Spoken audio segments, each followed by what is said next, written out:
प्रणाम। एक विनती है आपसे। कहिए राजन। पिछले कई दिनों से मेरे स्वप्न में मेरे पिताश्री आ रहे हैं।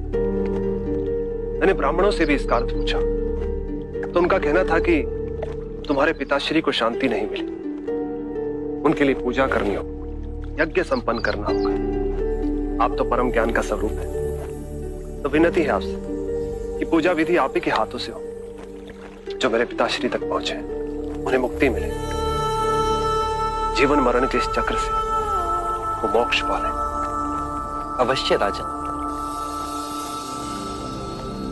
आप मिट्टी के 2 घड़े मंगवाइए, एक में घी भरवाइए और एक घड़े में कंकड़ पत्थर भरवाइए, और उन दोनों घड़ों के मुंह कपड़े से बंधवा दीजिए और उन्हें लेकर नदी के तट पर आइए। मैं वहीं आपकी प्रतीक्षा करूंगा। मैं भी इसका प्रबंध करता हूं महाराज।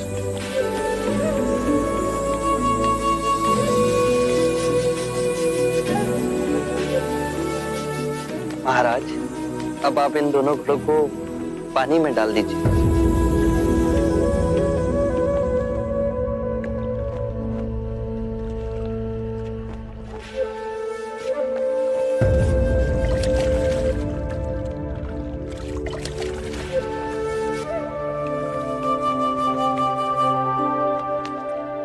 महाराज, अब इन दोनों घड़ों को आप तोड़ दीजिए।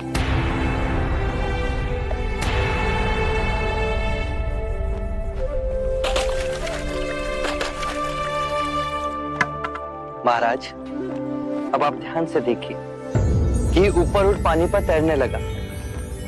अब बताइए, मेरे या किसी और के पूजा पाठ करने से क्या यह घी नीचे बैठ सकता है? असंभव। ये तो घी का स्वभाव ही नहीं। सत्य कहा आप। उसी प्रकार किसी भी पूजा पाठ, विधि विधान, कर्म कांड के द्वारा पानी के अंदर डूबे हुए कंकड़ पत्थर क्या ऊपर आ तैर सकते हैं? नहीं बुद्ध, ये तो प्रकृति के नियम के विरुद्ध है। तो हम प्रकृति से भिन्न कैसे हुए? हम भी तो प्रकृति का ही रूप है।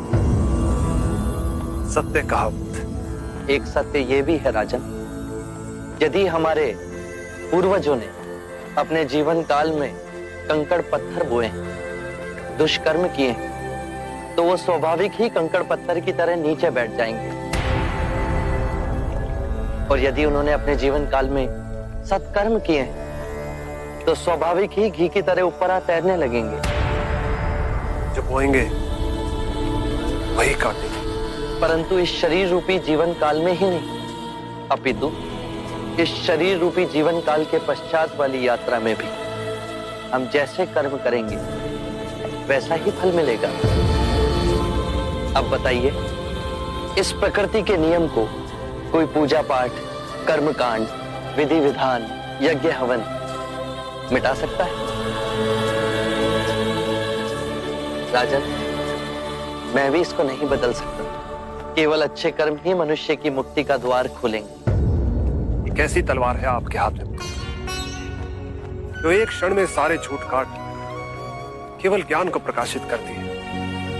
ना जाने कितने जन्मों और भटकता में यदि आपकी कृपा ना होती, इस एक क्षण में आपने अपनी अदृश्य तलवार से मेरे अहंकार का सर भी काट दिया। धन्य है प्रभु।